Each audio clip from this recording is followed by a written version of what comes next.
Hey guys, ఇవాళ మనము ఈ టూ స్టాట్ విడ్జెట్స్ ఉన్నాయి కదా, ప్రోడక్ట్స్ అండ్ ఇన్యాక్టివ్ ప్రోడక్ట్స్ అని చెప్పి. ఈ స్టాట్ విడ్జెట్ని ఫిలమెంట్లో ఎంత ఈజీగా క్రియేట్ చేసుకోవచ్చు చూద్దాము. సో మనకి దానికి ఒక స్పెషల్ కమాండ్ ఉంటుంది, PHP artisan make filament widget.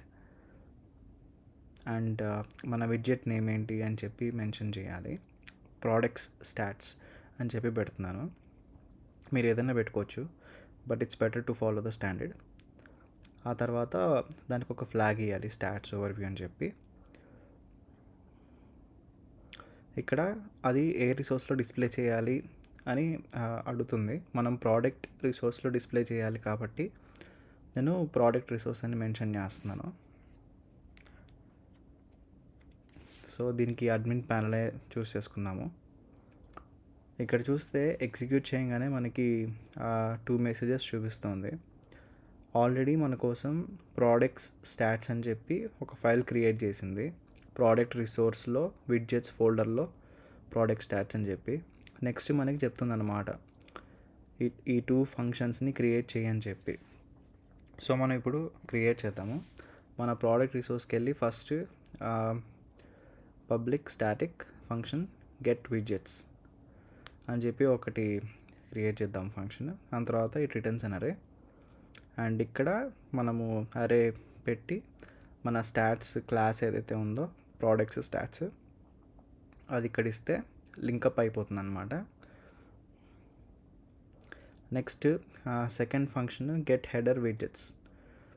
So ఇది కూడా ఇక్కడే పెట్టి ట్రై చేద్దాము వర్క్ అవుతుందో లేదో.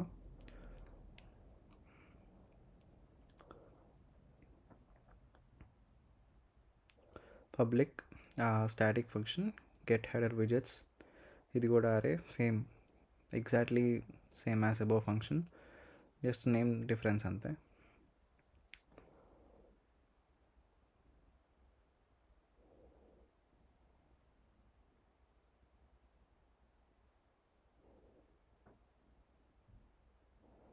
ఓకే, ఇప్పుడు మనము ఫిలమెంట్ చెప్పినట్టు రిజిస్టర్ చేసాము.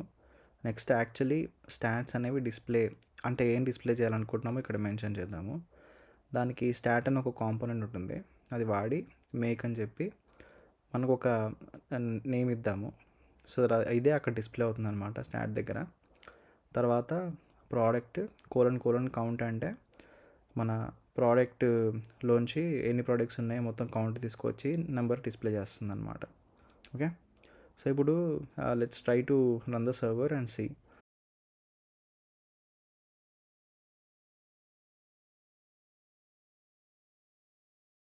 ఓకే, నేను రిఫ్రెష్ చేశాను, మనకి కనబడట్లేదు.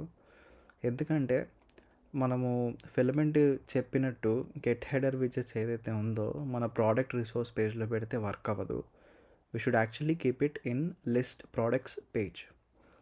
ఓకే, సో నేను ఆ ఫంక్షన్ని కాపీ చేసి ఇక్కడ టెస్ట్ చేస్తాను. ఇప్పుడు రిఫ్రెష్ చేసి వర్క్ అవుతుందో లేదో చూద్దాం. ఇప్పుడు మనకి ఎర్రర్ ఏమంటుంది, cannot make non static method static. So get header widgets అనేది స్టాటిక్గా ఉండకూడదు, నార్మల్ ఫంక్షన్లా ఉండాలి. చూసారా, రిఫ్రెష్ చేశాను, డిస్ప్లే అయిపోతుంది. So this is how easy it is to create a stats widget.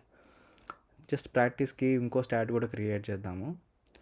So ఇప్పుడు ప్రోడక్ట్స్ అని ఉంది కదా, నేను జస్ట్ యాక్టివ్ ప్రోడక్ట్స్ డిస్ప్లే చేయాలనుకుంటున్నాను. సో దానికి నేమ్ ఇద్దాము యాక్టివ్ ప్రోడక్ట్స్ అని చెప్పి. అండ్ ఇక్కడ వేర్ కండిషన్ ఇద్దాము. దానికి జస్ట్ కౌంట్ తీసేసి వేర్ అని పెట్టి మన కాలం నేము యాక్టివ్ అని చెప్పి ఇవ్వాలి. అదే ఉంది టేబుల్లో. సో యాక్టివ్, అండ్ అది బులియన్ కాబట్టి 1 అని ఇస్తే మనకి ఓన్లీ యాక్టివ్ ప్రోడక్ట్స్ వస్తాయి. అండ్ లాస్ట్లో కౌంట్ అని పెడుతున్నాను. ఓకే, చూసారా, సెకండ్ది కూడా వచ్చేసింది. If you want to display inactive నేను జస్ట్ 0 పెడతాను. అండ్ ఆల్సో లేబుల్ కూడా చేంజ్ చేస్తాను. సో ఎంత ఈజీగా మనము ఒక స్టాట్స్ విడ్జెట్ని డిస్ప్లే చేసుకోవచ్చు ఫిలమెంట్లో. Thanks for watching guys.